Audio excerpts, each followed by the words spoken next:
Voilà, nous sommes bien là.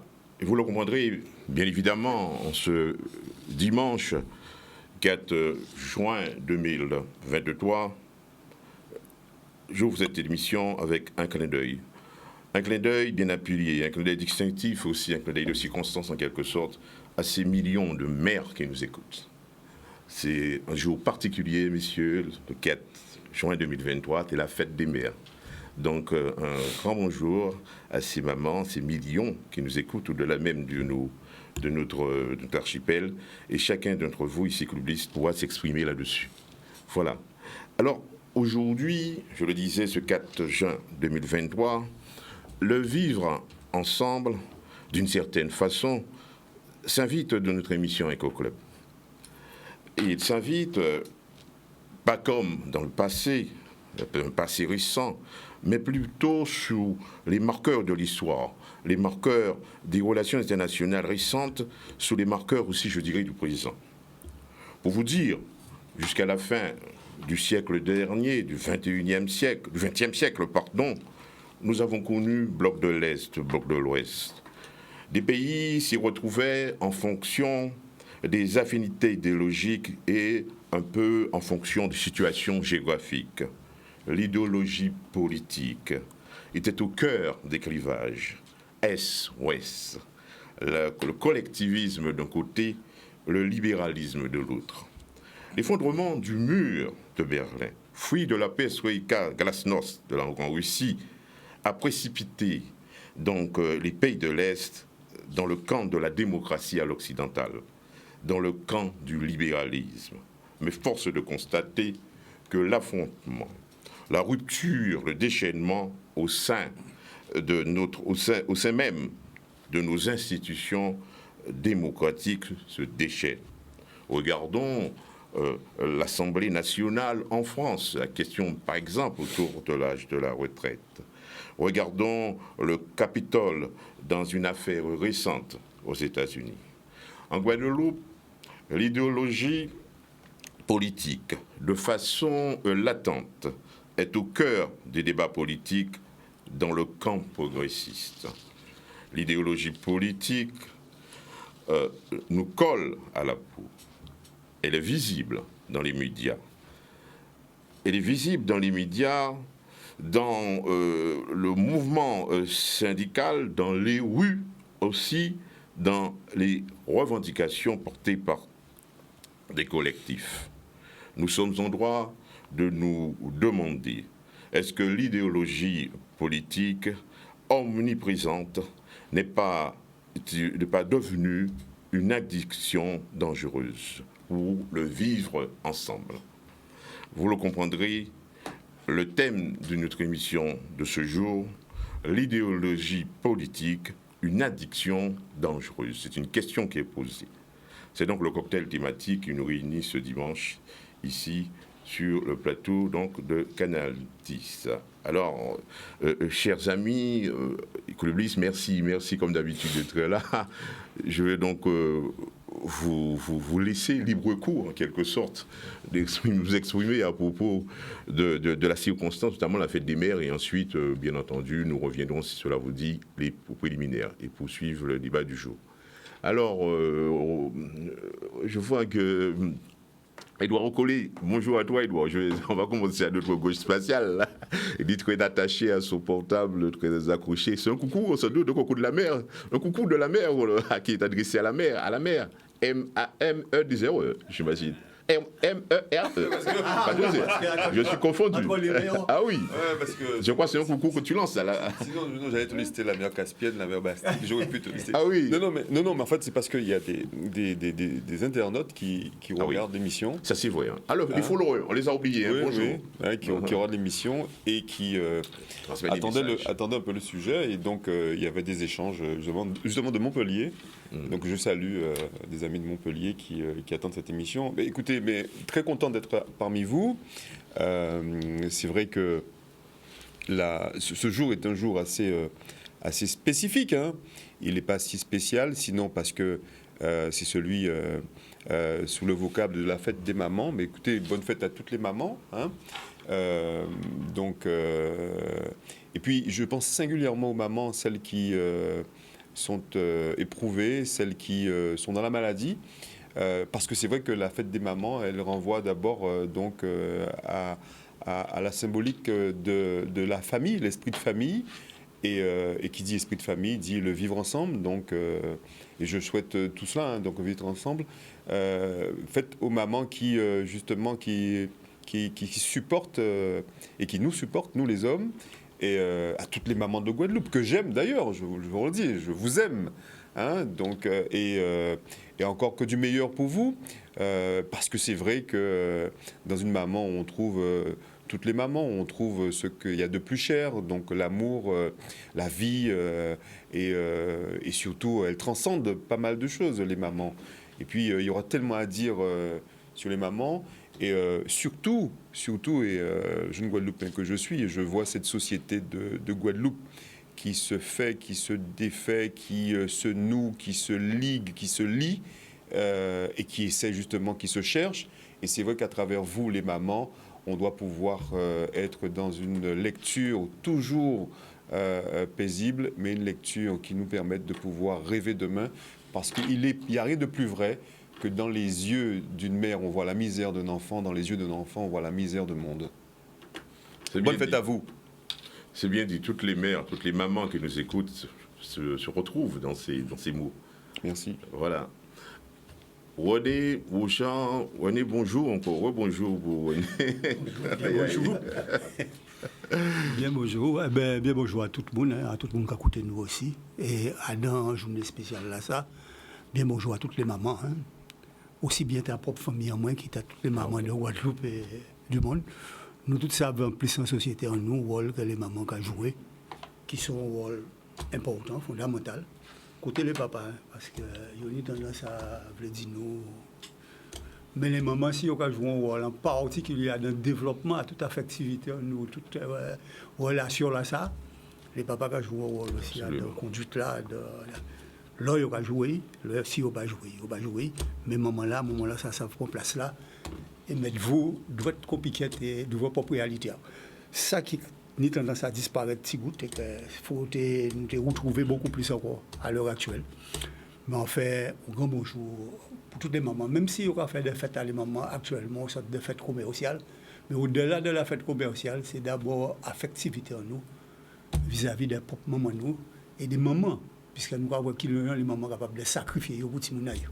En temps, les tombes à maman, moi, quand on pète à peine 2 mois, tout simplement parce qu'il y a d'autres là en bas. Et l'idée là, c'est important, il faut un moment en visite là.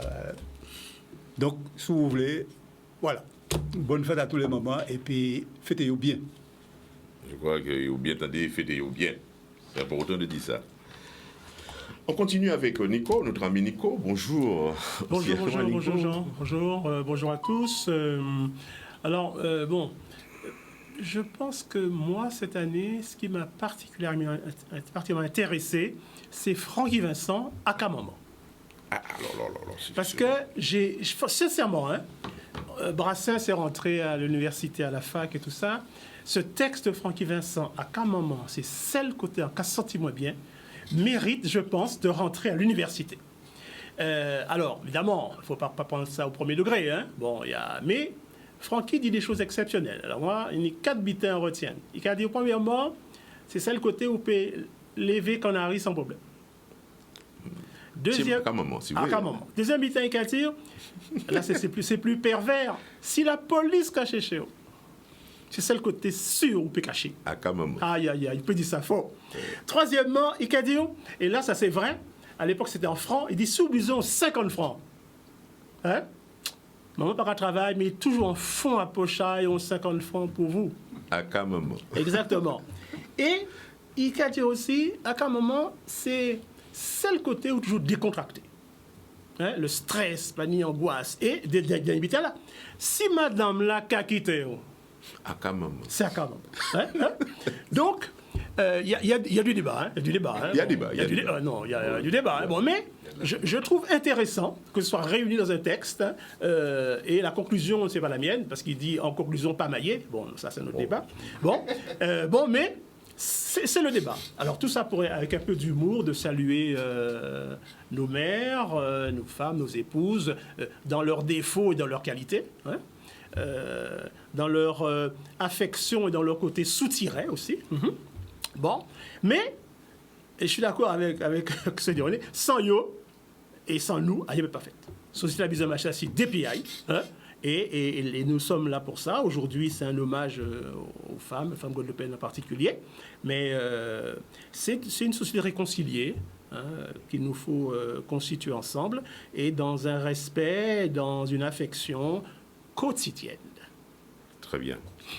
C'est très bien. Je signale, nous le signalons, hein, que Francky Vincent, guadeloupéen, n'est-ce pas, quand on lit, on regarde un peu, on écoute sa musique, ne serait-ce que ce que tu viens évoquer, nous ressentons de manière tout à fait, je dirais, significative la profondeur de ses propos, de la réflexion. La musique, c'est vraiment, il y a quelque chose qui émerge. Le psycho Raphaël peut nous dire quelque chose. Avant d'arriver à Raphaël, quand même, à Ramaï, tu n'étais pas avec nous dimanche, la circonstance a voulu que nous soyons un peu restreints, mais en tout cas, j'espère que tout s'est passé bien pour toi, un bon week-end. Et très content, comme d'habitude, de se retrouver ici ce dimanche. Bon à toi. Alors, Ramaï. Oui, tout à fait. Je suis revenu. Les circonstances ne me permettaient pas d'être là la semaine dernière. En tout cas, bon dimanche à tous, bonjour à tous, bon dimanche à tous, et bonne fête à toutes les mamans de Guadeloupe et du monde. Je voulais quand même, de cet esprit, envoyer un petit peu de sirop pour Madame Patricia, qui a organisé, Patricia Delmas, qui a organisé hier, après taper sur le marché des épices, la première édition du marché de la fête des mères, soutenu par, bien entendu, la ville de Pointe-à-Pitre et Cap Excellence, où ça a été une première, et ça a été une très belle réussite, et je la souhaite bon courage pour la prochaine édition, la deuxième édition de l'année prochaine. Cependant, c'est vrai que pour la fête des mères, c'est une grande fête, bien célébrée de par le monde, et souvent il y a l'expression qu'on entend en Guadeloupe, pas jamais oublier, c'est en forme de maman. Ah oui, ça c'est... Mais pour rester dans la lignée de René et Nico, mais il ne faut pas non plus oublier, toujours songer, c'est un homme de papa. Ah oui. Donc il faut quand même équilibrer les forces. Donc pour pouvoir chercher la place de la maman, mais aussi la place du papa. Bien entendu, bonne fête à toutes les mamans, que les mamans soient bien fêtées. Et puis, je voulais quand même envoyer un petit mot, souvent qu'on oublie. Des fois, il y a des familles qui sont à froid, des enfants qui sont à froid avec leur maman. Et je leur dis, même si vous êtes à froid, essayez quand même de chercher un lien aujourd'hui, ne serait-ce que par une soeur, par un frère, ou par papa, pour dire à maman, bonne fête, elle sera contente. Voilà ce que je peux dire aujourd'hui. Nico ? 5 secondes, je veux dire au papa, au tonton qui écoute là, que s'il n'y a pas de famille ici, c'est de leur faute. C'est leur faute. C'est leur faute. Parce que les femmes qui veulent venir ici, hein, oui. Ils ont eu des problèmes le dimanche, il a dit fait manger, un paquet d'histoires, c'est jouer à poire rouge, et comme ça. Donc je lance un appel au nom de toutes les femmes qui veulent venir ici. Messieurs, réglez le problème à ça. Réglez le problème à ça quand même. Hein? D'accord ? Ça, c'est vrai. C'est quand même, c'est pas normal. Parce qu'on passe pour misogyne alors que, en nous connaissant. Nous sommes qualifiés de toutes choses. Oui, alors non. Faut trouver une solution. Messieurs, réglez le problème. Oui, réglez le problème là. Nous ne sommes pas misogynes. Nous ne sommes pas misogynes, nous ne sommes pas anti-femmes. Nous sommes mis devant le fait. Voilà, nous sommes mis devant le fait. Même ici, on a eu beaucoup de tentatives de venir des femmes, mais le dimanche, bon, c'est pas... Les hommes sont comme ça aussi, mon cher, nous c'est non, mais on est bien. Ouais, en tout cas, moi, je suis quelqu'un de très souple. Hein, je me dis, mon épouse, elle n'a pas de limite à ce niveau-là. Hein, quand elle veut se faire des affaires, moi, je l'accompagne dans la mesure du faut. Si elle veut aller seule, il n'y a pas de problème. Alors, messieurs, attendez, voilà. Okay. Alors, maintenant, vient Raphaël. Raphaël, bon, on t'attend sous cet aspect-là aussi, hein, parce qu'on connaît la pertinence de tes analyses. Alors, qu'est-ce que tu as à nous dire là en ce moment? En fait, c'est le mois de mai qui pose problème, enfin, qui pose réflexion. C'est le mois de commémoration et de toutes les commémorations. Et la fête des mères, qui est le mois de mai, c'est le mois des... Enfin, là, ça tombe en juin. Hein. En juin, mais... Et on avait une réflexion avec un groupe d'amis sur ces fameuses commémorations, dès lors qu'elles sont sorties des calendriers religieux judéo-chrétiens, la place que ça prend et l'importance que ça prend. Alors bien sûr, il est clair que ça fixe un jour symbolique où tout le monde se regroupe, tout le monde se retrouve autour d'une thématique, autour d'un événement. Ça ne veut pas dire que le reste de l'année, on n'y pense pas, bien sûr. Il y a cet aspect-là. Il y a l'aspect aussi que c'est très commercial, c'est devenu une espèce d'entre à commercialisation, mais c'est quand même quelque chose d'important. Je veux dire que nous sommes aussi un peuple, enfin nous, les hommes, on constitue des individus, on constitue aussi des familles, on constitue aussi des unités culturelles, des peuples. Et par rapport à ces unités culturelles, puisque tout à l'heure tu parlais de marqueurs, il y a des temps où le collectif se retrouve autour d'une symbolique socio-culturelle, socio-affective, socio-représentative. Hein, on fédère un peu les choses. Et c'est une bonne chose. C'est une bonne chose, oui. La fête des mères, ça peut être commercial, ça peut être ceci, ça peut être cela. Mais c'est vrai qu'un jour, on a envie de s'arrêter un peu, de se mettre d'accord tous ensemble et de dire à nos mères, à nos femmes, à tous la deuxième partie de ce continent noir, hein, pour revenir à ça, qu'on les aime, qu'ils sont partie intégrante de notre vie et pour cause, hein, puisqu'on découle tout naturellement d'elle, et qu'il y a quelque chose qui reste sacré. Hein. Même si on est dans une période de grand paganisme, de grand hérétisme idéologique, politique et tout, le rapport à la mer reste un rapport sacré. Et c'est important parce que c'est dans une dimension du sacré qui peut-être se couvre un peu, mais qui permet de mettre ensemble des points de convergence, des points de ralliement qu'il faut qu'une société, à un moment donné, elle est ce qu'elle est. Et c'est vrai que par rapport à ça, la mer comme ressource première, au départ, qui donne la vie, à l'arrivée, qui protège la vie, et qui est source de rapatriement de toutes les joies. Quand on est très heureux, on pense à sa mère. De toutes les peines aussi. Quand on est très malheureux, on pense un peu à sa mère. Hein. C'est quelque chose qui est important et qui mérite d'être fêté. Donc oui, bonne fête à toutes les femmes, bonne fête à toutes les mères. Alors soyons clairs, hein, femmes et mères, il y a quand même une petite différence. Il y a une hiérarchie, mais le potentiel d'une femme, c'est d'être mère. Et même si elle est, et la Guadeloupe nous l'a bien montré dans son histoire, même si elle n'accède pas au statut de mère génitrice, elle est souvent mère éducative ou sociale ou culturelle, ou un peu comme on disait en Israël, les métapelettes, les mères collectives, hein, dans le quartier. Et donc, elle mérite vraiment d'être bénie, s'il le faut, au moins un jour qu'on leur dise, en toute modestie, hein, qu'on est vraiment content qu'elle soit là. Et c'est vrai, comme dirait Nico, on n'est pas du tout contre elle, on est tout contre. On est tout contre. Tout à fait. Ouais. Je suis d'accord avec ça. Alors, c'est bien dit. Alors, les mamans vont tout à fait le comprendre. Ce jour bien particulier, n'est-ce pas, c'est la fête de maman. C'est donc pour nous une bonne occasion pour adresser ces mots très extrêmement agréables à l'endroit des mamans. Alors, messieurs, bon, vous connaissez la musique. L'introduction dessine en quelque sorte la trame de l'émission, mais en fait, nous sommes quelque peu habitués à nos préliminaires. On va peut-être devoir l'écouter, si vous souhaitez, puisque nous venons de parler de la fête des mères. Mais y a-t-il des choses à dire dans la semaine dernière? Des choses qui ont marqué votre attention? Comme je le dis, des préliminaires sont pour EcoClub le marqueur de l'actualité de la semaine. Alors, il y a des points à dire très rapidement. Moi, c'est pas rapidement, c'est le seul problème. Allez-y. Hein. Non, parce que pour raconter un peu ma vie, l'imam de ma mosquée m'a envoyé un article du Herald Tribune, ou du New York Herald Tribune sur Haïti. Ouais. Haïti. Ça a perturbé moi. Oui. Ah là, ça perturbe. Franchement. On te connaît déjà, mais si vous voulez, c'est très beau que ça faut appel à tout l'international, le monde entier, pour rôder en tête à eux sur réseaux sociaux. Réseaux sociaux, non, moi j'ai reçu l'article du journal, là. C'est grave. C'est-à-dire que, bon, peut-être c'est une émission, mais c'est pour ça en paix. Deux phrases là-dessus. On rappelle le rôle de la France dans la misère actuelle d'Haïti. Ça, je l'ai écouté, mais j'étais également sur les réseaux sociaux. Et deuxièmement, les montants, les chiffres. C'est-à-dire que, moi, je ne sais pas que Aristide t'ait calculé ça, et en 2003, Aristide disait, c'est entre 20 milliards et 100 milliards ce que ça a coûté à Haïti. Bon. Et la France, après avoir perdu la guerre, organise une saloperie grave, un blocus contre le pays. Et après ça, il a dit, pour nous les... Elle a perdu. Oui. Il dit, pour nous lever ça, il faut payer.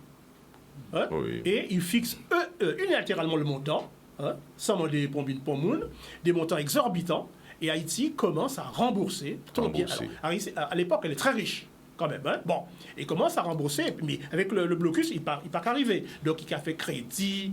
Pendant un siècle. 2 siècles. Ils ont remboursé pendant 2 siècles. 2 siècles. Alors, 2 siècles. De 1825 à 1957, Haïti, ni dette là, ça a remboursé. Et alors, ce qui est grave, c'est que l'argent est une partie rapatriée en France. Au CIC. Le CIC. Oui, le CIC, là où tu as ton compte en banque. Ah non. Là où les comptes en banque. Le CIC. Et la chose la plus grave, mon pâté savent ça finançait la Tour Eiffel. La Tour finançait la Tour Eiffel. Entre autres. Entre autres. Et donc l'argent là, ça, les Français se l'utilisent tranquillement, voilà, et ils mettent à plat un pays. Et le pays sombre dans la misère. Tranquillement, voilà. Bon, c'est pas mal, comme rappel. Comme rappel de la capacité. Alors par contre, je veux saluer la France quand même. Oui. Non. Parce qu'elle est très, très, très pertinente pour organiser des réparations. Des réparations. Oui, elle est forte, puisqu'elle organise la réparation des colons blancs expropriés, assassinés, bref, en Haïti, et elle le fait scientifiquement. Au listing, Moon, Kauteni, et la France est très forte pour ça. Donc peut-être qu'un jour, la France sera très très forte pour organiser des réparations ici aussi, puisqu'elle a une expertise et un savoir-faire. Bienvenue. Bon, et une dernière chose, quand on a dit au patron du CIC, mais vous êtes, parce que le CIC c'est ma famille un peu, l'économie sociale et solidaire, il dit c'est quoi ces histoires-là, l'argent-là, ça. Il a dit, écoutez, il faut faire le clair sur cette affaire-là, nous sommes prêts à financer autant de thèses de doctorat qu'il le faut pour avoir le savoir, la connaissance là-dessus. La vérité là-dessus. Voilà. Mes réponses là. En tout cas, il y a de l'espoir. L'espoir donné. Exactement. Autre point à ajouter, non? On y va. Oui, pas t'inquiète. On y va. Alors, mes amis clubistes, vous avez bien entendu la musique, l'idéologie politique. Voilà donc le concept dont on a beaucoup parlé, qui a divisé le monde pendant longtemps. Vous savez, on parlait à l'époque du bloc de l'Ouest, bloc de l'Est, bloc de l'Ouest, les deux blocs, le monde était divisé sur le plan idéologique et on ne s'entendait absolument pas. Et puis également, la géographie s'était mêlée, puisqu'il y avait d'un côté l'Est qui affrontait véritablement l'Ouest à travers les discours. Ce mur de Berlin s'est effondré, mais ce qu'on constate quand on regarde un peu l'actualité, on se rend compte que cette question idéologique, elle est toujours idéologie politique. Eh bien, c'est un terrain de grand clivage localement, même au niveau national aussi, dans nos institutions. Je pense à l'Assemblée nationale et ailleurs, dans les partis. Alors, messieurs, j'ai envie de vous entendre là-dessus. Alors peut-être, je ne sais pas, ma droite spatiale, ma gauche spatiale, ou le centre. Alors, lançons le bal. Alors. Merci pour le. Merci pour le. Merci pour le tremplin savonné. Est-ce que véritablement. C'est très compliqué à la date d'aujourd'hui de parler d'idéologie. On va y aller quand même, puisque Éco-Club n'a peur de rien. Parce qu'il est clair qu'entre la définition de l'idéologie, celle qu'on va reconnaître aujourd'hui, et celle qui était celle de nos études, avec les grandes théories, les marxistes, Lénine, il y a eu une énorme évolution ou involution dans le sens d'une instrumentalisation par le politique de l'idéologie. Donc on est dans une idéologie aussi en acte, instrumentalisée, qui prend du recul par rapport aux idées. L'idéologie, c'est quand même des idées, mais qui reste malgré tout comme un fil rouge qui traverse et qui parcourt tous les partis et tous les grands mouvements. Alors, je ne veux pas faire une définition de l'idéologie, c'est pas facile.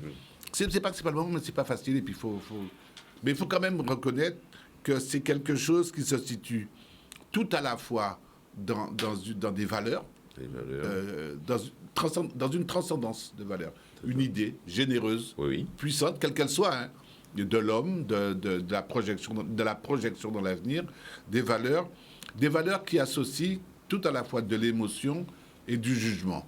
On n'est pas dans une rationalité, même si avec le marxisme, on a voulu parler quand même d'idéologie quand même matérialiste et des choses comme ça. C'est pas trop tonnant. On est dans quelque chose qui porte une idée de l'homme, une idée qui se veut universelle, une idée de l'émotion, une idée de quelque chose qui est de l'ordre de l'idéalisation. Et le problème qui s'est posé, c'est que cette idée, cette valeur, cette dimension va très vite devenir suprémaciste. Ça veut dire qu'elle va vouloir s'imposer. Terrain de confrontation. Elle va vouloir s'imposer, alors, volontairement, surtout, dans le bloc Est-Ouest, mais c'est plus compliqué maintenant, ça va vouloir s'imposer et devenir des dogmes et des règles de vie.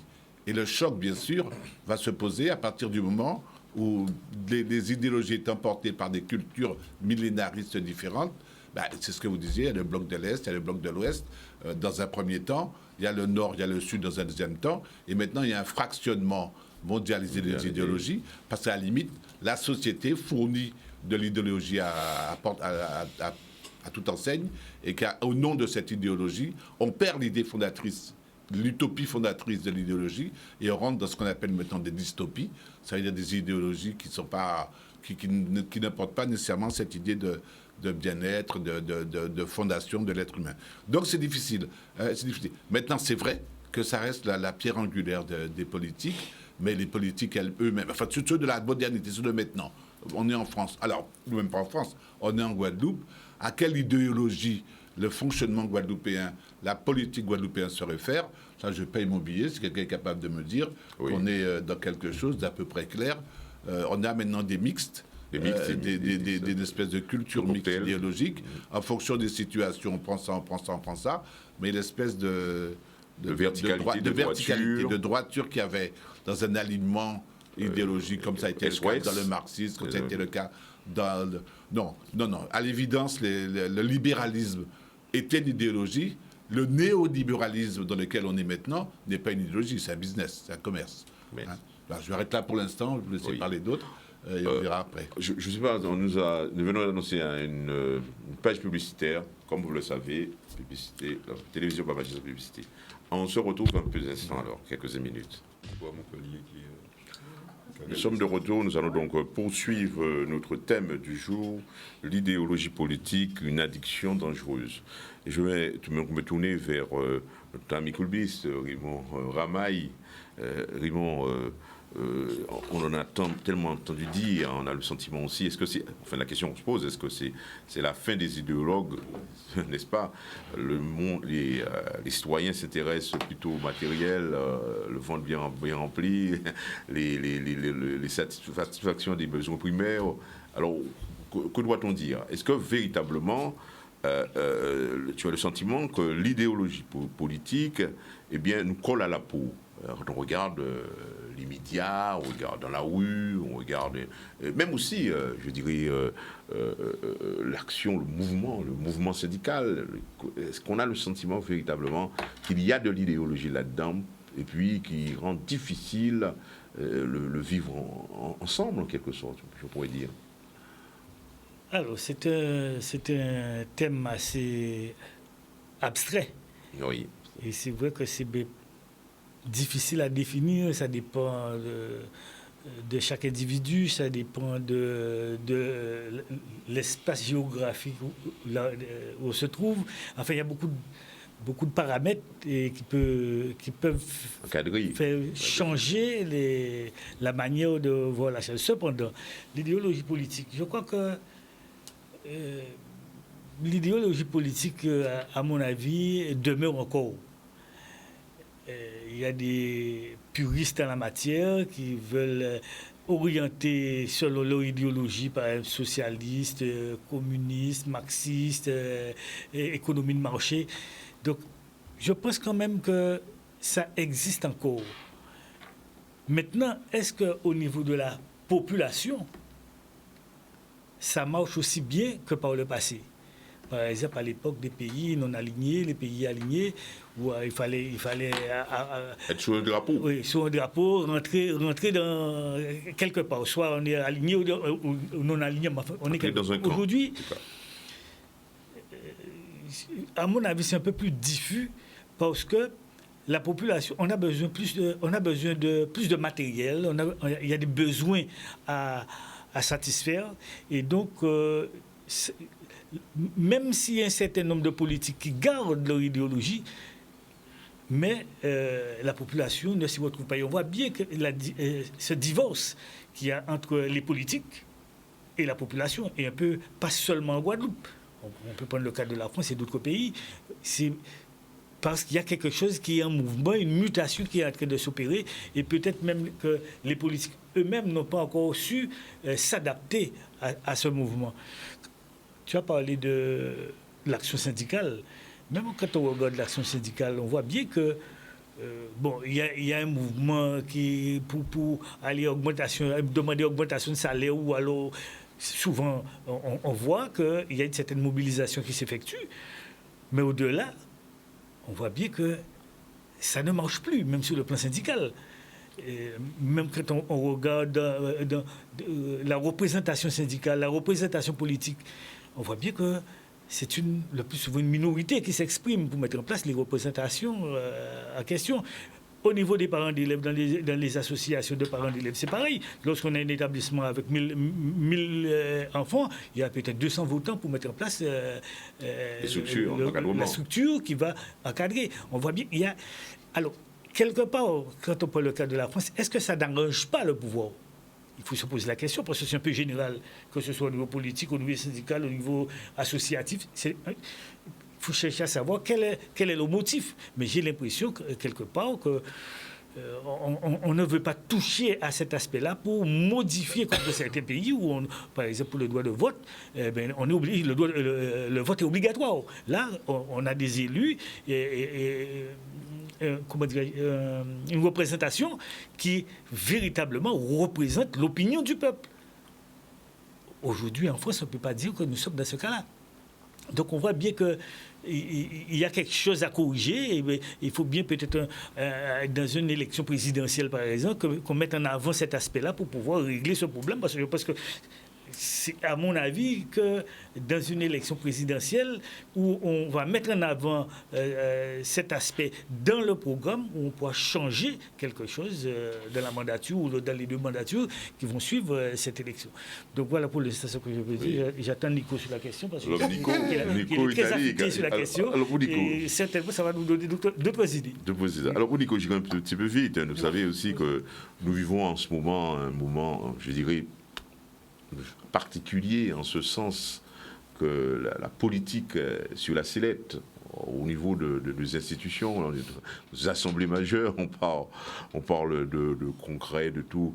Est-ce que tu vas me répondre là-dessus, je pense que tu as beaucoup senti ailleurs, mais est-ce que la question idéologique, on la retrouve, cette question, au sein de nos institutions? Est-ce qu'il y a là des points de clivage, ou du moins, est-ce que, on met tout ça dehors et on discute de ce qui nous intéresse réellement?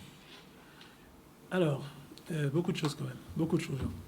La première chose, c'est on ne peut pas, en tant qu'humain, dire du mal de la pensée.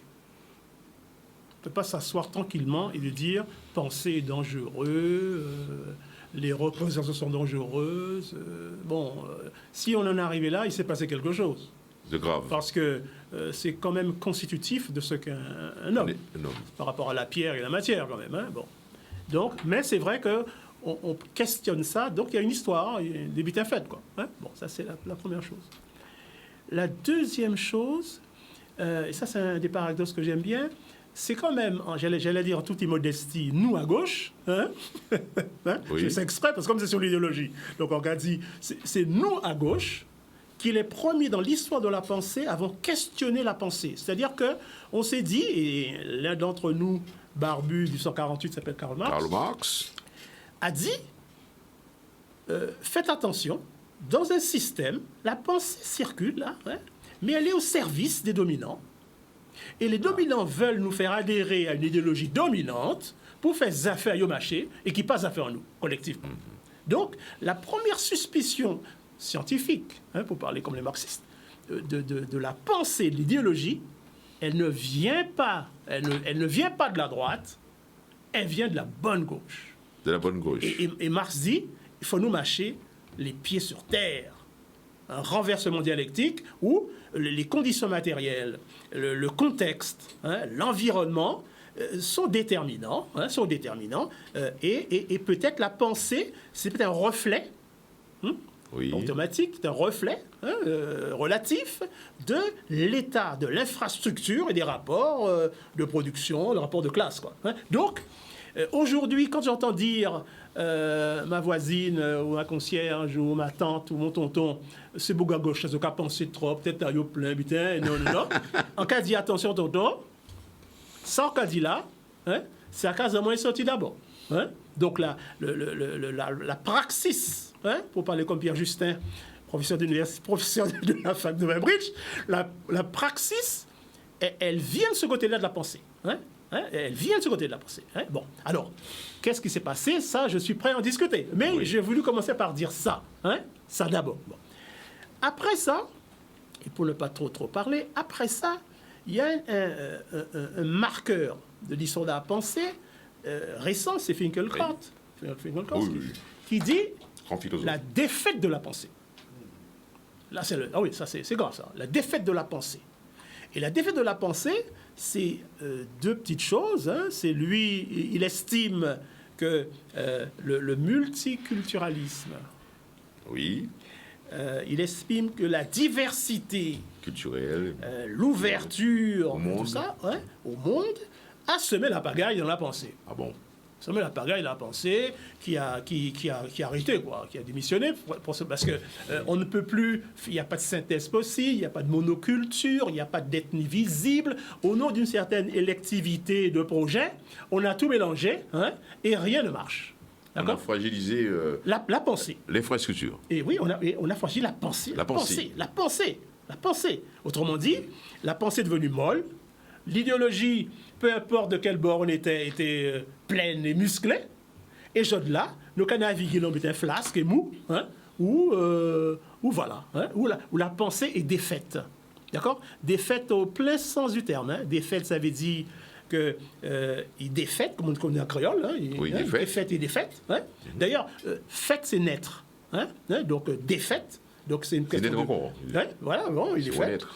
Il est fait quand il est fait. Hein. Et puis aussi, elle est plus joyeuse. Il n'y a plus de fête là-dedans, quoi. Hein, bon, depuis Staline, hein, il est fait, d'accord. Hein. Bon, donc c'est ça le problème. Et je terminerai en disant la défaite de la pensée, le fait que les idéologies soient devenues molles. Hein, ça ouvre la porte à une seule chose, c'est le populisme. Le populisme. Ça, c'est eux qui sont là. Alors évidemment, ni populiste ni populiste. Hein. Bon, il y a des populistes que j'aime et d'autres que j'aime moins. Mais en tout cas, c'est le populisme, c'est-à-dire que comme la pensée est défaite, comme la pensée simple, même un peu simpliste. Hein? Oui. Parce que l'individu, comme il n'est plus dans le collectif, comme il ne réfléchit pas, comme il n'y a pas de cours d'ouvriers le dimanche, hein? Comme les camarades communistes ne sont plus là, hein? Comme on ne forme plus personne. Hein? Il n'y a plus la vie associative et s'éclate. Plus rien. Donc Bouga, il est à l'odeur, il est perméable en quelque sorte. Il est manipulé, il est manipulable. Et les pensées simples, simplistes, simplettes même, mettent en danger le collectif. Et peut-être aussi, ce qui est, et là je ne sais pas si ça vaut, c'est un débat, ce qui apparaît désormais, c'est l'émergence ou de l'individu. L'individu. Bougaille tout seul. Hein? Donc, il est tout seul avec les réseaux sociaux là. Hein? Bon, bitin collectif, là, bon, il est prêt à sacrifier un peu, mais bon, il est tout seul. Oui. Et donc, étant tout seul, il est perméable, malléable. à tous les dangers. Hein, les populismes d'exclusion, ça t'intéressait. Bon, oui. Il n'aime plus personne, il est grincheux, l'ennemi est à nos portes, égoïste, voilà. Bon. Et c'est ça qui est la menace, je pense, la menace.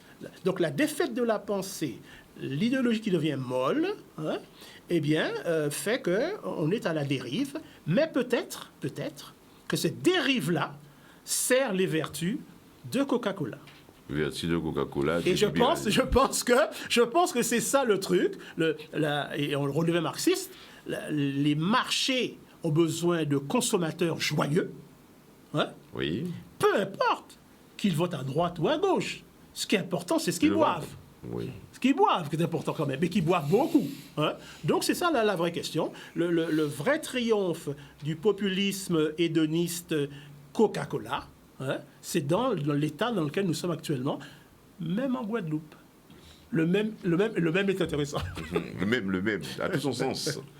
Alors, on vient de racaronner, Wagné, donc l'idéologie, c'est une forme d'une certaine manière, c'est le grand bouclier qui va protéger contre les mauvais augures, le capitalisme, la débandade. C'est l'idéologie qui assure ce travail de bouclier, peut-être, non? Donc, ce qu'il y a, c'est que l'idéologie a toujours existé. Oui. Et existera toujours. L'idéologie, c'est la pensée. La pensée qui t'amène à avoir un certain nombre de visions. Ou Kenya dit, nous aurons pensé aussi de drapeau. Mais premier bitin quand Kenya dit. Le drapeau à pour lui. Premier bitin quand Kenya dit. Nous pouvons parler de ça, Peter. Pas nécessairement là. Premier bitin quand Kenya dit, c'est qu'en fait, ça a été rapide de dire que la division, c'était bloc Est, bloc Ouest. Oui, c'était comme ça était schématisé. En gros. Non. Ça a été plus complexe que ça, puisque le mouvement des non-alignés apparaît en plein. Oui, mais il pas du tout. Il était minoritaire. Hein, non, il pas du tout minoritaire, puisque c'était la division entre les pays du Sud et les pays du Nord. Oui. Or, si vous regardez les pays du Nord, ça s'était compris là-dedans et tout ça. En fait, c'est une division entre les pays développés et les pays anciennement colonisés, exploités, etc., qui étaient qu'à chercher, eux-mêmes, voies et moyens, pour venir des pays émergents, c'est-à-dire trouver place à eux dans le concert international et non pas continuer à subir, même après la décolonisation, les avatars de la colonisation, toujours d'avoir les puissances du Nord tenir vis-à-vis d'ailleurs toujours un comportement et une vision colonialiste. Colonialiste, oui. Le mouvement là, ça apparaît en 1956 à Bandung. Il a regroupé tous les anciens pays colonisés. Bon, et dans ces anciens pays colonisés là, certains pays qui étaient choisi effectivement la voie du socialisme, du communisme. Il y a d'autres pays qui tenaient des positions entre, ou la Tanzanie, qui était une position très sous la coopération. La République coopérative, qu'on va retrouver dans Guyana, un certain nombre de côtés comme ça, et où tenir tous les pays, un certain nombre de pays africains, Cameroun, tous ces bouts-là. Il était dans les non-alignés. Il était dans le mouvement des non-alignés, mais il n'a pas été qu'à prendre position nécessairement pour un camp ou pour l'autre. Il a été critiqué parfois, aussi bien d'un côté que de l'autre. Même s'il était très influencé par ce qu'on appelle l'idéologie progressiste. C'est-à-dire permettre qu'effectivement les rapports qu'ils te connaissent sous les aspects là, pas les mêmes. C'est des rapports entre les hommes qui moins bouteux, moins etc. Ça qui est plus justice à deuil, ça qui pas empêché quand même qu'à dans certains pays il fait à pas la problème là, si vous voulez. Donc ça plus complexe que ça. Hein. Les pays colonisés ont d'autres problèmes. Ces problèmes justement à la colonisation et la manière dont les pays du Nord t'es qu'à voir rapport à eux avec les pays les anciennement colonisés, tout ces bidons ça, qui étaient toujours des rapports de domination. Donc, si vous voulez, ça plus complexe que simplement Est-Ouest. il se trouve que, bon, le mur de Berlin effondré et tout ça, Oui. et dans la partie que pas crié non, bon, c'est effectivement une forme qui prend la main à un moment donné, c'est le capitalisme qui trouvait à développer. Démocratie à l'occidental. En passable, si on peut crier simplement démocratie à l'occidental. Toujours est-il que c'est les forces des puissances d'argent économique et tout ça qui prennent en main et qui font une sorte de libéralisme débridé qui commence à développer, etc. Et sans complexe, puisque en face, pas ni combat idéologique là qui était ni là pour contrebalancer un certain nombre de biens. Mais le combat là, ça, en réalité, René, le combat là, ça nous tenait le sentiment que ça c'était. Mais combat là, ça, à pas parce que c'est une forme d'addiction. Mais oui, non, mais c'est l'idéologie partout. Non, à pas une forme d'addiction. C'est une forme très riche aussi de réflexion. Hein. Les pays non alignés, là, vous voyez, ils ont porté une réflexion totalement nouvelle aussi, qui renforçait en l'eau. Si vous voulez, ça peut créer l'idéologie progressiste de manière générale, face justement à toute dérive à le capitalisme triomphant, etc. Donc, si vous voulez, l'idéologie, il a toujours. Le problème là, c'est que l'idéologie qui permet de développer une utopie, une vision. Une vision, oui. Etc. Et ensuite, il y a la pratique à présent. La pratique qui a heurté, si vous voulez, à la réalité. Et souvent, ça qui a ni, c'est que entre la vision qui a pensé que bidake roulé, qu'on l'on fleuve tranquille très rapidement, et la pratique, ni le temps aussi parfois des désillusions, des cafés Kamene Mouna, remettre en cause, ou etc. Si bien que nous avons une sorte de confusion parfois quand installée, surtout dans les périodes les plus délicates et tout ça. Et à dans confusion là, ça, moi, en cas crois que à partir de moment là, ça, on a senti une absence d'idéologie visionnaire. Hein? C'est-à-dire qu'on dresser des perspectives et tout ça, ça. Et on y parfois, qu'on nous a actuellement en société en nous, souvent, on sort de confusion, mais même au niveau syndical. Hein. Oui, c'est ça, nous fait déplacer. Pour moi, il y a un certain nombre de visions de développement des rapports en en société colonisée qui étaient avancées, et qui ne peut pas exister à l'heure actuelle. Pourquoi? Parce qu'on est sous les devant difficultés, on est d'autres types de visions. C'est la confrontation des idées. Et parfois, on est en confusion entre les idées, parce qu'on peut avoir des gens qui ont appelé à 5 d'autres rapports, mais qui pourtant que vous mettez, pour qu'ils mettent 40% pour ceci, etc., sans même rendre compte qu'en fait, il y aura un propre combat la guerre. Donc, combat idéologique, là, il a quand même. Il a toujours. Et Édouard Okolé, pendant d'autres. Alors, Édouard, on a entendu donc, nos amis Gobis avant toi sur la question. Enfin, comment il y a ta perception de cette question de l'idéologie politique? Il semblerait que l'on semble se dessiner vers une présence omniprésente, en tout cas, de l'idéologie. Est-ce ton avis ou pas là-dessus? Mais alors, c'est toujours pas évident de toujours finir, d'essayer de faire une synthèse de tout ce qui a été dit. Parce que... Comment ? C'est toujours difficile. Parce que... C'est pour ça que tu es là. T'as passé 3 semaines de congé sans doute. Tu ne croyais pas qu'on allait te... Ouais, merci. Oui, c'est juste ça. Oui.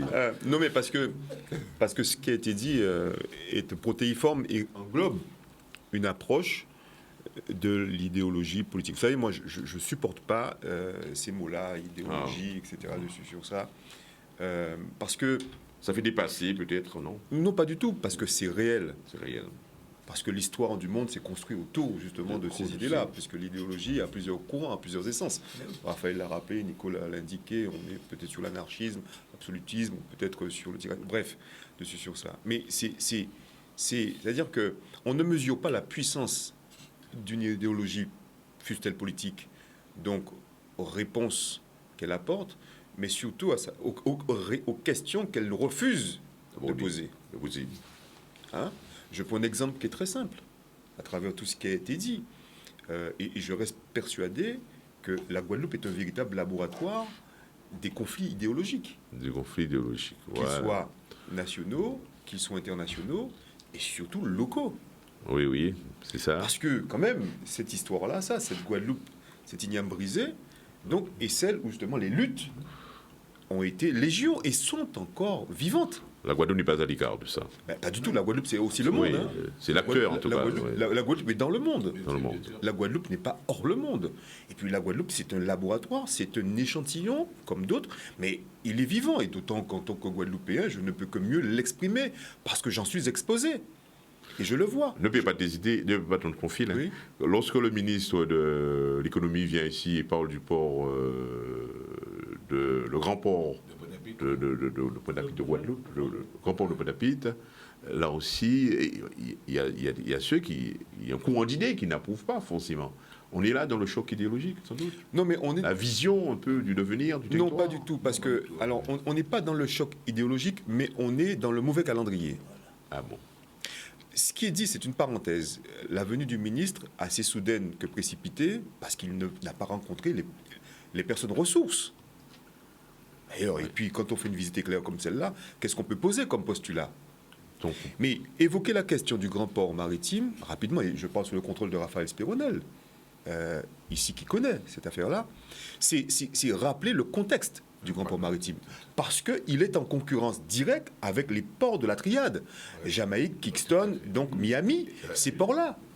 Et puis parce que aussi, la réalité contextuelle appelle que quelque part, le canal de Panama qui s'est agrandi pour permettre justement de faire passer des bateaux de type post-Panamax, beaucoup plus gros, beaucoup plus grands, afin que... Et puis, je rappelle une chose, et c'est là où je voulais revenir dans mon propos par rapport aux idéologies, c'est-à-dire que l'opportunité de la Guadeloupe, c'est celle de se dire, avec justement des équivalents 20 pieds qui sont beaucoup, beaucoup plus grands, donc la conteneurisation qui se fera ici en Guadeloupe pour capter justement ce flux-là, la Guadeloupe s'est dit, dotons-nous d'un instrument majeur capable d'être concurrentiel avec ces ports-là, même si elle n'y arrive pas forcément, mais capable de pouvoir récupérer ce flux de bateaux, de navires qui arrivent et faire en sorte que le port de Guadeloupe devienne un port de débarquement, de transbordement, et à partir de ce port de la Guadeloupe, qu'il y ait la mise en place de feeders entre justement le rayonnage donc de la Guadeloupe vers les autres ports justement du bassin caribéen.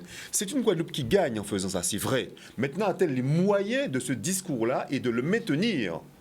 Parce que la réalité, pour revenir aux idéologies, la contextualisation de l'idéologie, elle est celle qui, d'ailleurs, ça se voit à travers les luttes depuis la départementalisation qui a fait émerger justement les partis de gauche, fortement dessus, sacré, ancré, justement, sur l'égalité sociale, justice sociale, une sorte de liberté dessus sur ça. Aujourd'hui, on est sur, et on le voit bien à l'occasion des élections municipales, une municipalisation de la vie politique et donc un besoin de territorialiser l'action publique. L'action publique. Et puis, la territorialisation, c'est un concept de science politique qui compose et qui convoque justement de regarder au plus près de nous ce dont nous avons besoin. Parce que l'idéologie, elle n'est d'abord que tout simplement un ensemble de ce que nous ressentons, de ce que nous voulons, de ce que nous attendons. Ben, bien évidemment, c'est d'abord ça. Qu'annouiller, qui nouiller. Et puis, c'est vrai, je le disais au moment de la pause publicitaire, à mon ami, je dis, mais attendez, ce qui s'est passé à Port-Louis est un exemple du besoin de territorialiser l'action politique. Parce que quelque part, ce n'est pas faire un pied de nez en envoyant ce drapeau qui est un signe de ralliement, là-dessus sur ça, mais c'est aussi renvoyer l'image qu'on a besoin, le plus petit échelon décisionnel local qu'est la mairie, autour d'elle, justement, s'émanciper les valeurs, justement, hexagonales, et on a besoin d'être dans une sorte de franche discussion entre ce qui se fait à l'Hexagone, et on l'a remarqué, on l'a observé, puisque de plus en plus on veut sortir de cette idée d'identité législative et arriver à une spécificité. Parce que la notion de spécificité qui aujourd'hui devient l'emblème national est celui qui concourt et qui convoque et qui appelle justement à regarder les besoins supérieurs de la Guadeloupe au plus près de nous. Donc ce qui voudrait dire que ce qui se passe en France hexagonale n'est pas forcément l'uniformité qu'on veut ici. Donc la territorialisation, l'idéologie politique guadeloupéenne, elle ne s'inspire que d'un principe territorialisé. Donc, et d'ailleurs, c'est ce qui est dit ici, à grand renfort de slogan, ce que ton ami Nico rappelle souvent ici, la domiciliation du pouvoir. Mais il n'a rien inventé en disant ça. Ça fait non qu'on demande justement cette spécificité et cet envoyé drapeau à Port-Louis, qui symbolise, qui cristallise tout ce que nous disons aujourd'hui, doit être vu aujourd'hui comme le bastion, justement, de ralliement de ce besoin de territorialiser les politiques publiques guadeloupéennes. Alors, je suis très content d'entendre, et je pense que nous sommes très contents d'entendre cette analyse. Alors, si, territorialisation des politiques publiques. Mais là, j'ai un souvenir, c'est que peut-être l'organisation d'une relation avec la France n'était pas ce qu'elle est actuellement. Vous savez, il fut un temps où, en matière de couverture sociale, lorsque, par exemple, il y avait chez soi un malade, ne fait pas la sécurité sociale, il fallait aller voir le maire. Oui, c'est ainsi que ça se passait. Vous aviez une fille qui était enceinte chez vous, vous ne pouvez pas l'amener à l'hôpital, et bien c'est le maire là, monsieur Limet, que vous voyez. Et monsieur Limet, lui, il a dit, bon, ben oui, que vous voyez ça, il faut qu'il fasse attendre, non pas mon aïe. Moi, j'ai connu cette histoire-là, je l'ai vue ailleurs, ici, en Guadeloupe aussi. Alors, maintenant, nous avons le système CMU, ça c'est national, c'est la France. Alors, est-ce qu'il n'y a pas une crainte? En disant la vérité, on est là pour se poser des questions. Territorialisation, c'est nécessaire, oui. Mais très certainement, sur certaines questions, il y a des interrogations. Et bon, la population s'interroge. La territorialisation, oui, je le dis. Moi, je suis en relation avec dans un secteur économique. Moi, je vois la territorialisation. Mais je vois aussi les difficultés quand j'ai cette territorialisation, parce que c'est une question de personne. Pas de réalité politique. Ce sont les hommes, des fois, qui font peur. Alors, les hommes. Non, une seconde sur ça. Je te laisse réagir. Une seconde sur ça. Je ne dis pas que territorialisation veut dire fonctionner en vase clos. Oui. C'est ça que tu voulais dire. Oui. Je dis que territorialisation doit appeler le concours de politiques publiques qui sont nécessaires, à forte valeur ajoutée, pour développer certains points locaux et certains points divergents. Parce qu'on ne peut pas dire que tout ce qui se passe en France hexagonale doit être effectivement harmonisé à ici. Non, il y a la notion de spécificité qui a été rappelée par justement notre situation de région ultrapériphérique est celle qui postule, qui appelle et qui commande l'observance justement de politiques publiques à privilégier, à mettre en œuvre de manière beaucoup plus dynamique que de dire que quelque part que parce qu'une loi a été votée en France métropolitaine, ipso facto elle doit pouvoir. Non, on a besoin justement, et c'est ça le renfort d'identité. Le gradient de guadeloupéanité doit composer avec justement ce dont nous avons besoin. Oui, il faut un tri.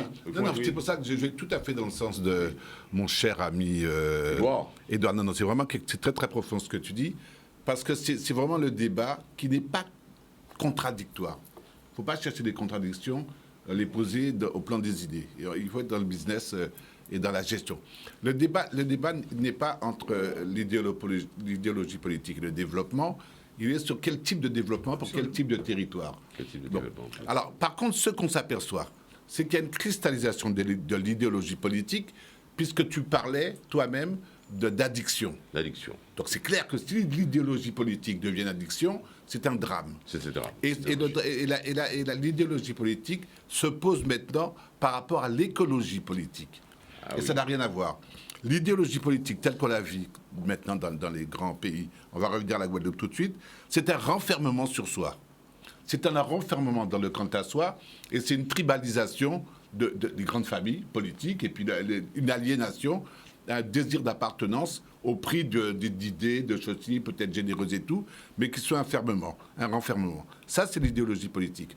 En contrepartie, l'écologie politique, c'est une ouverture au monde. Mais à partir de tes territoires, à partir peut-être même de ton terroir, comment tu vas vers le monde, en acceptant peut-être un certain nombre d'aliénations ou de schémas, je ne vais pas dire d'exploitation, mais imaginons, en tout cas de combinaisons, qui ne sont pas celles de la réduction des schémas idéologiques. Alors je veux dire par là, c'est quoi? C'est que la question qui se pose maintenant est celle de la compatibilité entre le vivre ensemble et dans des univers marqués par l'exploitation, la surexploitation et la cupidité. Comment peut-on vivre ensemble alors que le voisin, qui est dans un schéma idéologique, n'a comme schéma par rapport à vous que des schémas d'exploitation, que des schémas de surexploitation, de profitation, pour reprendre le terme qui est établi. Et donc, l'idéologie telle qu'on la conçoit, politique, par rapport à l'écologie, est mise à l'épreuve des faits. Et les faits sont têtus. Les faits sont concrets, là où tu disais que l'idéologie est abstraite. Tu le disais tout à l'heure. Et donc, parce que l'idéologie politique maintenant tend à rejoindre la pensée unique. Et la pensée unique, c'est une pensée de domination et de réduction des diversités qui sont celles de l'écologie et des territoires. Donc, il faut faire attention que le rapport de domination et d'exploitation ne vienne pas appauvrir. Et c'est ce que disait de la réduction à Coca-Cola. Le débat sur l'idéologie par rapport à l'écologie. On est toujours dans cette... C'est l'écologie politique qui domine maintenant. Ça veut dire une manière généreuse de voir, de poser les problèmes dans une globalité et dans une redistribution qui se voudrait équitable. Je ne me fais pas d'illusions quand je dis ça, mais qui voudrait équitable. Et donc, face à l'idéologie, se pose le problème des renoncements, des aliénations, là où face à l'écologie politique, se posent des problèmes de participation et de coopération. Et tout l'enjeu est ça. Et quand tu parlais bon, on peut prendre l'exemple du port de la Guadeloupe, il y a une carte idéologique à jouer maintenant en Guadeloupe, qui n'est pas une carte réductionniste, qui est justement une carte dans l'économie monde, mais est-ce qu'on veut y aller? Et comment on veut y aller? À partir de quelle autoroute de développement? Choisir ou subir, en quelque sorte. En tout cas, participer. Demander aux acteurs du territoire d'être des auteurs de leur développement. Alors, vous voyez, le débat est lancé, n'est-ce pas? Chacun a ses mots à dire là-dessus, sa vision des choses. Ramaï, mais Ramaï, il est dans l'écologie, il est dans l'écologie politique, puisque par sa profession, il est complètement dans l'ouverture. Et en même temps, il prône une idéologie de l'individu, du success story. Bon, je suis désolé, je te connais super, moi de te faire un peu de publicité, de la réussite individuelle, de l'engagement, de l'implication au service d'un grand ensemble. Mais il n'est pas dans l'idéologie, il te dit que le travail avant tout. Mais c'est aussi une idéologie. Alors, la conception du travail, c'est une idéologie. Idéologie. Ah oui, d'accord. En tout cas, la réussite par le travail. La réussite, c'est en général, sauf si on hérite de quelque chose d'extraordinaire ou on gagne au golo. Mais autrement, c'est le travail, c'est sur le plan sportif. En tout cas, même quand on hérite, des fois, il faut pouvoir optimiser l'héritage. Souvent, ça part un petit peu à la débandade. À la dérive. Mais en tout cas, nous sommes en plein dans le thème d'aujourd'hui, c'est l'idéologie qui est ramenée sur le plan de la Guadeloupe. Et c'est vrai que lorsqu'on prend des décisions, des lois au niveau national, c'est pas forcément de la même manière qu'on va appliquer la loi en Bretagne qu'en Guyane ou qu'en Guadeloupe. En Aquitaine, par exemple. Il faut quand même une certaine adaptation par rapport au lieu d'application. Le discernement. Pour discerner un peu et favoriser le développement de chaque territoire, tout en restant dans un cadre global pour que chaque territoire puisse trouver son compte et son développement. Et on parle de grands ports. Effectivement, je connais un petit peu la situation portuaire. Je pense que le port, c'est un élément essentiel dans le développement de la Guadeloupe et dans le rayonnement de la Guadeloupe. Effectivement, la concurrence est forte. Il ne faut pas croire qu'on n'est pas tout seul dans le monde. Il y a des développements qui se font en Jamaïque, autour de nous, et même en Martinique, pour pouvoir... chacun va défendre un petit peu son beefsteak. Donc, c'est vrai que c'est quelque chose d'extraordinaire si on arrive à développer cet axe économique que constitue le port de la Guadeloupe. Je pense que c'est quelque chose d'extrêmement fort, tant sur le plan social, sur le plan économique, sur le plan à tous les niveaux, pour pouvoir aussi développer les métiers les métiers en rapport avec la mer, parce qu'on a tendance quand même, en tant qu'Antillais, en tant que Guadeloupéen, on est un peu frileux pour se lancer dans le domaine de l'eau. Heureusement que ça se dissipe là aussi, et on a tendance quand même à s'impliquer un peu plus dans les métiers qui touchent l'eau. On prétend qu'il y avait un passé historique, mais on ne peut pas se rester non plus figé sur le passé. Donc il faut avancer. Et là, c'est quelque chose d'extrêmement important, c'est le développement. Et toujours sur le plan idéologique, moi, je suis très proche aussi de la réalité. Il y a l'idéologie, mais il y a aussi le vécu, le quotidien, la vraie vie. La quotidienneté. Et je vais citer un exemple. On parlait d'écologie, mais on va parler d'écologie purement politique. Et Europe Écologie Les Verts, on a vu, il n'y a pas si longtemps que ça, Europe Écologie Les Verts était farouchement opposé au développement du nucléaire. Oui. Aujourd'hui, on ne les attend plus. La réalité a pris le pas. Donc, il ne faut jamais perdre de vue la réalité, le quotidien, la vie de tous les jours, la vraie vie, pour pouvoir s'adapter. Aujourd'hui, l'idéologie, on l'a dit tout à l'heure là, c'est pas tellement rester dans l'idéologie pure et dure. Le peuple, la population, et vous et moi, nous avons besoin de certaines choses pour vivre. On a besoin de matériel pour pouvoir répondre au quotidien, à sa famille et à la vie de tous les jours. Donc, il ne faut jamais perdre de vue cette notion de la réalité, même si l'idéologie, chacun fait de l'idéologie ce qu'il veut, mais il y a aussi la réalité. Il faut tenir compte de cette réalité pour pouvoir construire individuellement et collectivement. Juste une réaction sur. Oui, allez, vas-y, on va venir après, Nico. Oui. Ce qu'a dit Raymond, ce qu'il dit, parce que tu parlais de discernement. Enfin, si tu veux, ce n'est pas forcément le vocable qui serait adapté, parce qu'on ne demande pas tant pis souplé. On ne demande pas en genuflexion un regard sur nous. Il est important que, et d'ailleurs, les propos qui sont tenus aujourd'hui doivent être en résonance à ce qui se prépare la semaine prochaine. Les élus vont se réunir dans une grand-messe pour pouvoir justement échanger, je ne sais pas sur quel ordre du jour, en tout cas, pardon, je connais l'ordre du jour, mais dans quelle orientation, sur la manière dont la Guadeloupe devra probablement évoluer. Et ça, justement, moi je rappelle une chose qui est une symbolique pour moi, ce qui s'est passé à Port-Louis doit être déjà le signe de cet effet drapeau qui est demandé. Justement, regarder au plus près de soi ce dont il est nécessaire pour nous, simplement dit. Maintenant, par rapport à ce que Raymond dit, c'est facile de dire aujourd'hui que oui, au plus près de nous, c'est sûr et certain qu'il faut, il a parlé effectivement de la transition énergétique, du mix énergétique, qui est un problème majeur ici dans nos départements d'outre-mer et en Guadeloupe. Aujourd'hui, la majeure partie de l'électricité qui est produite, elle provient de matières fossiles, du pétrole. On est sur un mix énergétique qui est ténu, parce qu'on demande maintenant aux Guadeloupéens de bien penser justement à l'énergie renouvelable, photovoltaïque, et éolienne là-dessus sur ça. Et on est là sur une ligne de crête où, dévelé, on ne veut pas.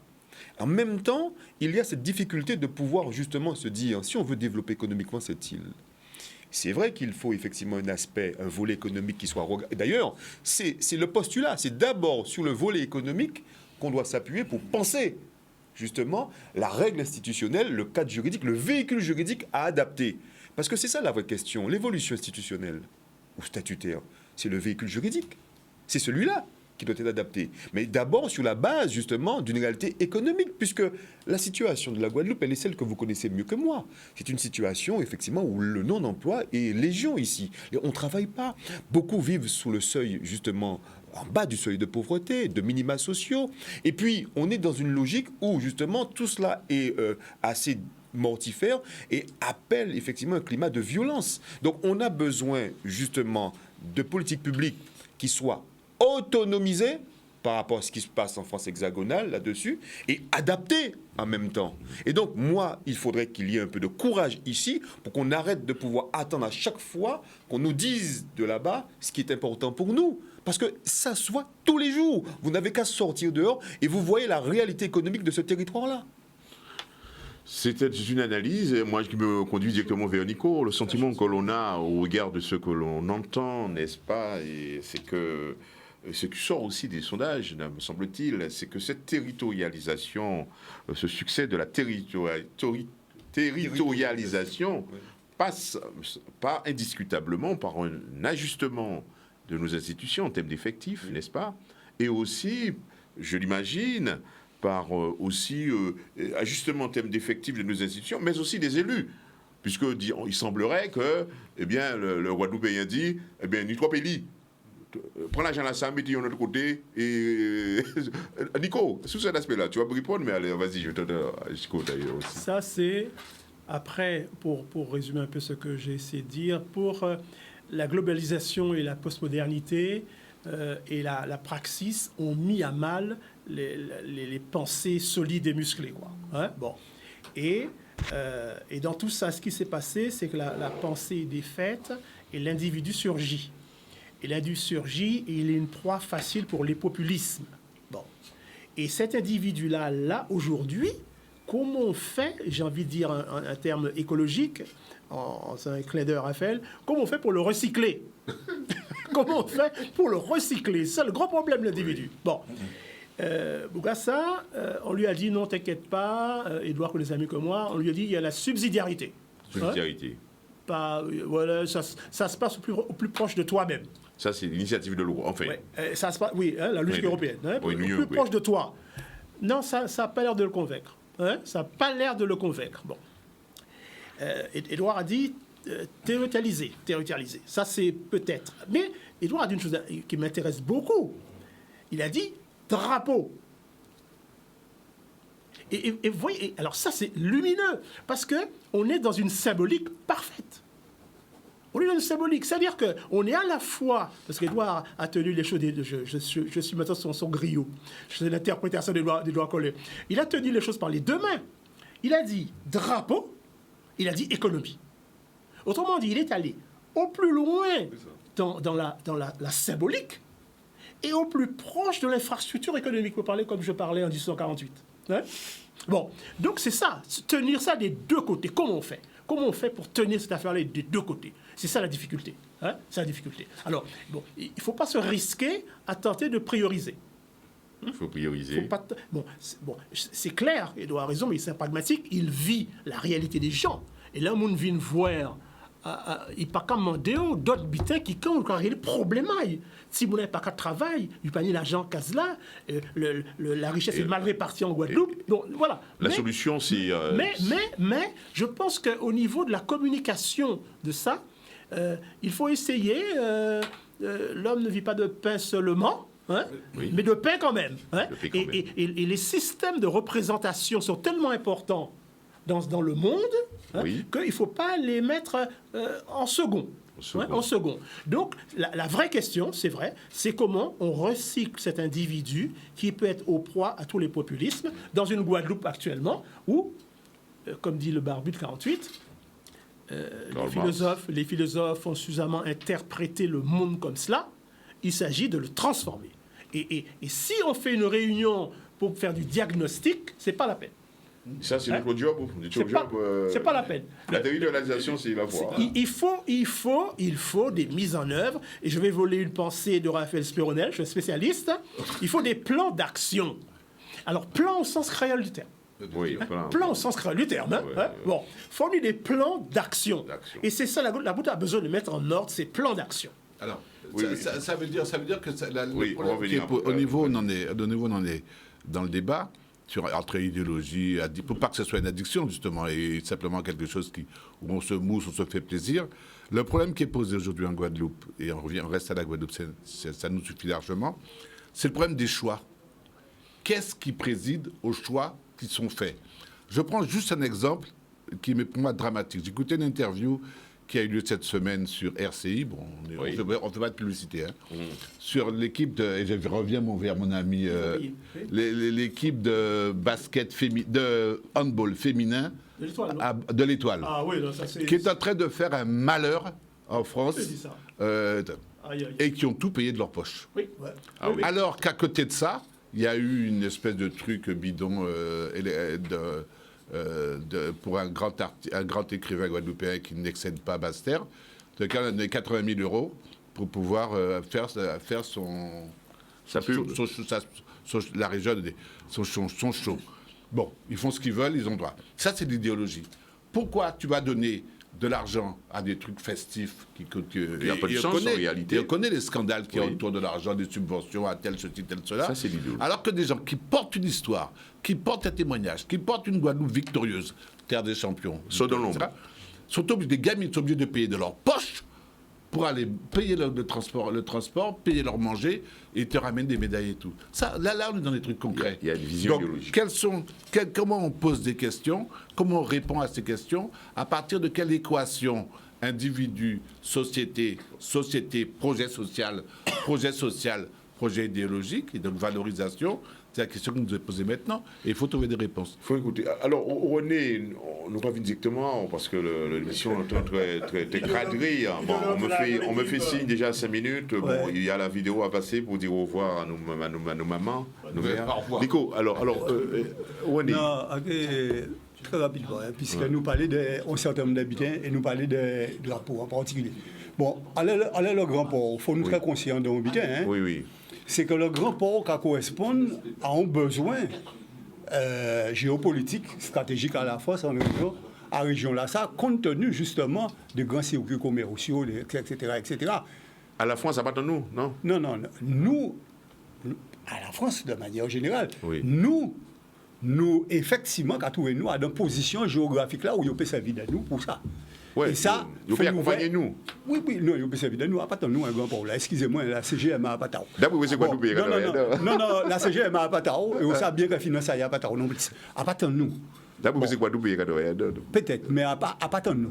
Le problème qui est posé, non, ça on veut dire, c'est que les décisions. Non, ça on veut dire, c'est que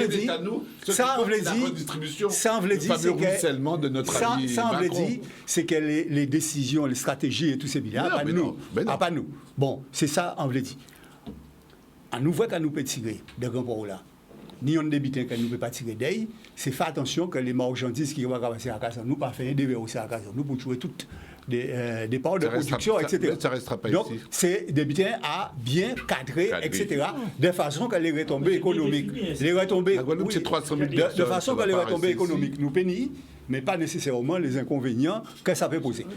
C'est pour ça que nous avons parlé des Martiniques, on a dit tout à l'heure, qu'en réalité, Guadeloupe et Martinique, qui a cherché à Nyon, morceau à deux biftec à l'autre là. Bon, c'est pas grave.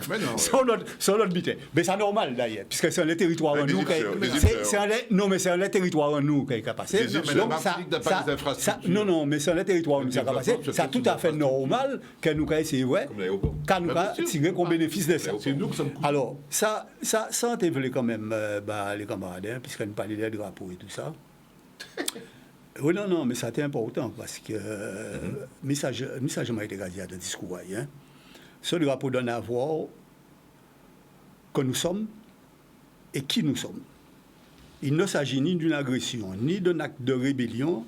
Ce n'est pas un crime, ce n'est pas une injure. Le temps n'est plus, selon moi, aux révoltes exaltées envers et contre tous. Le devoir nous impose de poser sans relâche de nouveaux jalons vers notre pleine responsabilité. Ce que j'allais dire rapidement, justement, cet effet drapeau, ce qui s'est passé pour lui, que tout Guadeloupéen doit regarder, cet effet drapeau doit être un jalon vers une nouvelle gouvernance et une banderille vers nos vieilles manies et habitudes à toujours regarder, outre-mer, ce qui est mieux pour nous. Vraiment, ça je ne sais pas. Allez-y. C'est petit goût de sens-là qui a été dit.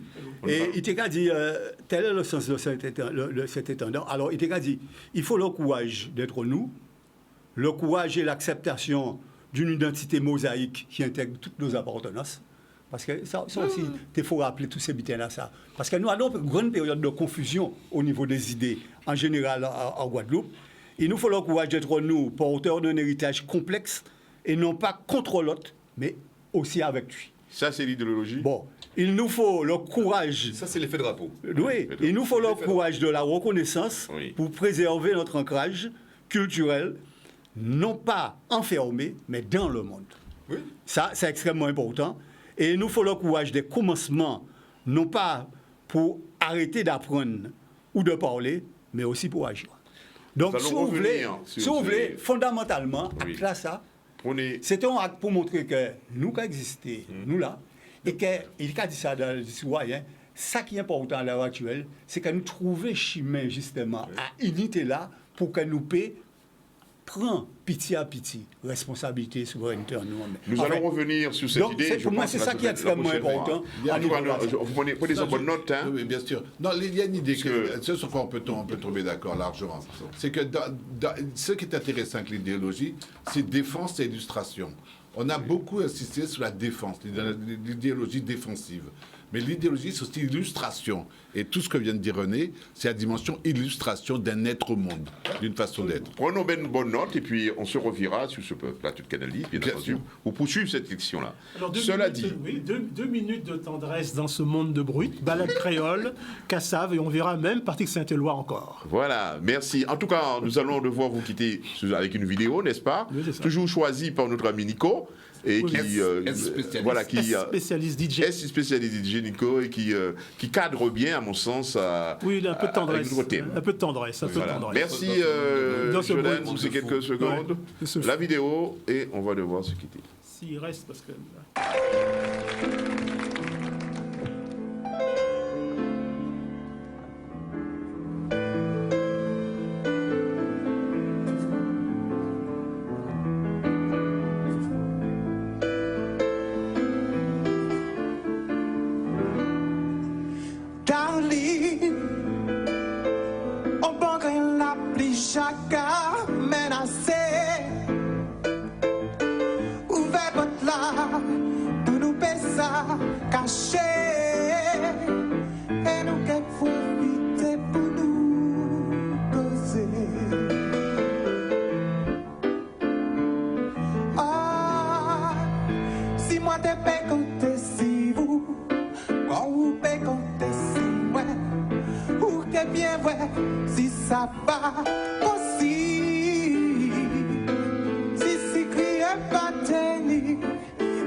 Et puis l'amour, et puis tendresse. Aïe, aïe, aïe. Et puis une mélodie, t'as là. C'est seulement, ma belle fait, ouais. Ou qu'elle comprenne, ou qu'elle saisit. Bon Dieu, ça m'a qu'à faire. Si ou pas là. La pluie mauvais temps, même si nous y est nous cachons fait quand nous tournons que c'est pour nous préserver l'amour nous. La pluie mauvais temps, même si nous y est nous cachons fait quand nous tournons que c'est pour nous préserver l'amour nous. Oh, oh, oh, oh.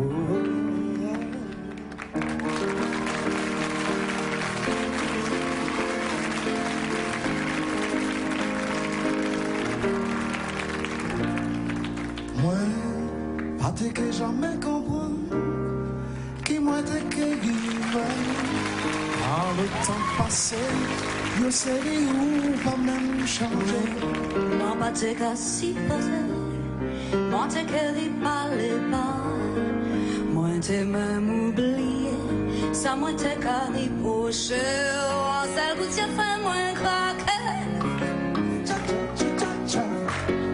moi te qu'elle résister.